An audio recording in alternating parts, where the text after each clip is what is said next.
Hello everyone, welcome to our SRCC study channel. তো দেখো, যেমনটা আমি বলেছিলাম যে পরের ভিডিওতে আমি আলোচনা করব রেলওয়ে গ্রুপ ডি পিইটি সম্পর্কে। পিইটি মানে কি? Physical efficiency test. Physical efficiency test মানে তোমাকে সেখানে কি দেখাতে হবে? নিজের যে শারীরিক দক্ষতা।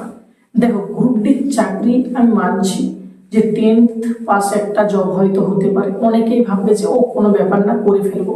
কিন্তু দেখো, এইখানে জব পেতে গেলে এখানে সবাই কিন্তু জব পাবে না। একটা কথা মাথায় রাখবে, সবাই কিন্তু জব পাবে না। কারণটা কি? এইখানে তোমার শারীরিক দক্ষতার সহিত তোমাকে কিন্তু মানসিক এবং তোমার যে ব্রেনের যে দক্ষতা আছে মস্তিষ্কের, সেটাও দেখাতে হবে। অর্থাৎ এক কথায় যদি আমি বলতে চাই, তোমাকে কি করতে হবে না, পুষ্পা হতে হবে আর কি। পুষ্পা বাননা পারেগা। কিউ কিউ কি ভাই? দেখো, পিইটিটা কি আছে, পিইটিটা কি আছে, পিইটিটা কি আছে দেখো, তাহলে বুঝতে পারবে কেন পুষ্পা হতে হবে। পুষ্পা কেন হতে হবে দেখো, ঠিক আছে? এইখানে যদি জব পেতে হয়, দেখো পুরুষ অর্থাৎ আমাদের যে মেল ক্যান্ডিডেট যারা রয়েছে, তাদের যে দক্ষতা শারীরিক দিক থেকে কি লাগবে, তাদের দক্ষতা লাগবে হচ্ছে তোমার কি না, 35 কেজি ওয়েটের তোমার একটা যে কোনো বস্তা হতে পারে বা যে কোনো কিছু হতে পারে, অবভিয়াসলি বস্তায় থাকে একটা 35 কেজি ওয়েটের একটা থাকে। তো সেটা তোমাকে 1000 মিটার নিয়ে যেতে হবে ইন 2 মিনিটস। মানে 2 মিনিটের মধ্যে 1000 মিটার তোমাকে কিন্তু বহন করে নিয়ে যেতে হবে।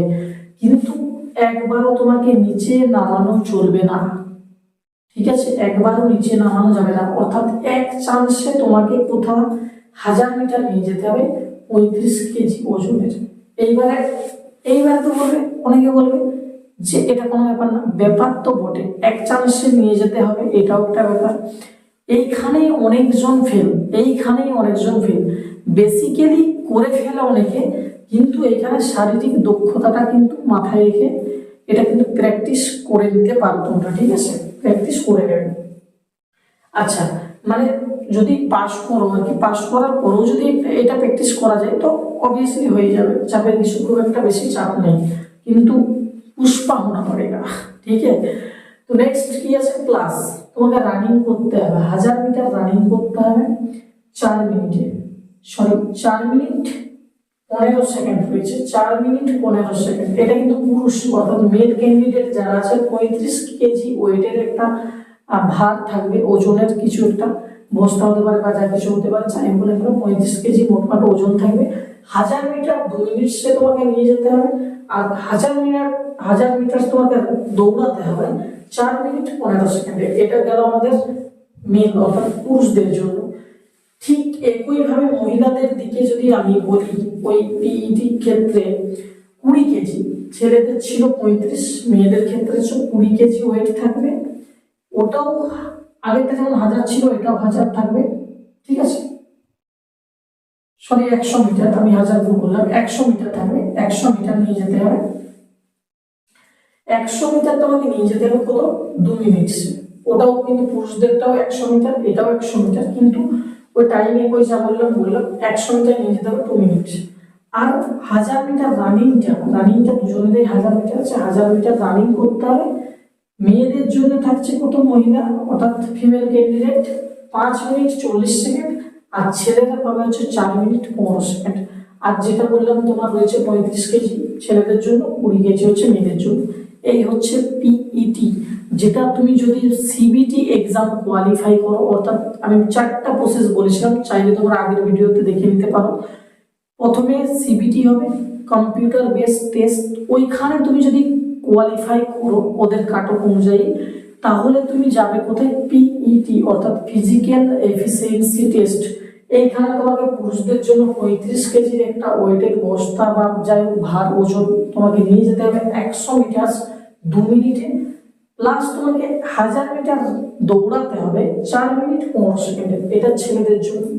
নেক্সট মহিলাদের জন্য 20 কেজি ওয়েট থাকছে একটা, সেটা তোমাকে 100 মিটার নিতে হচ্ছে কত? 2 মিনিটে। একই সময় ছেলে মেয়ে উভয়ের ক্ষেত্রে রানিং করতে হচ্ছে 1000 মিটার 5 মিনিট 40 সেকেন্ডে।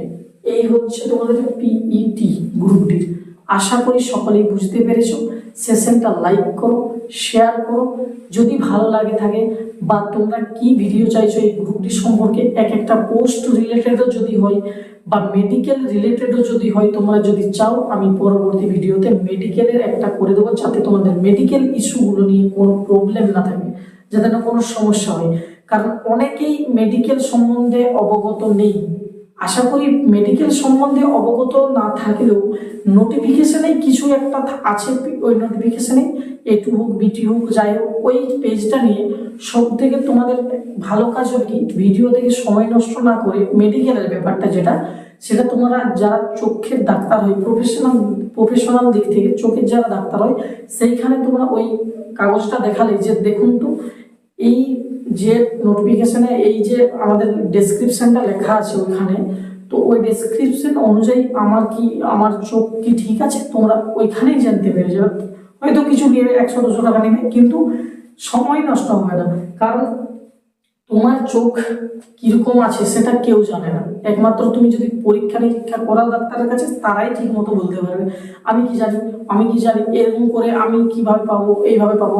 তো এইরকম করে বিভ্রান্ত চারিদিকে না হয়, তোমরা ওই মেডিকেলের ব্যাপারটা সব থেকে ভালো হয় তোমরা একটা ডাক্তারের কাছে যাবে, সেই ডেসক্রিপশন অনুযায়ী তোমরা যদি চাও আমি সেই ডেসক্রিপশনটা সেইটুকু যতটুকু দরকার ততটুকু আমি দিয়ে দেবো টেলিগ্রাম চ্যানেলে। এসআরসিসি স্টাডি নামে যে টেলিগ্রাম চ্যানেলটা রয়েছে, ওইখানে তোমরা আমাদের সাথে যুক্ত হতে পারো, ঠিক আছে? তো চলো এই সেশনে এই পর্যন্ত, দেখা হচ্ছে নতুন কোনো একটা সেশনে।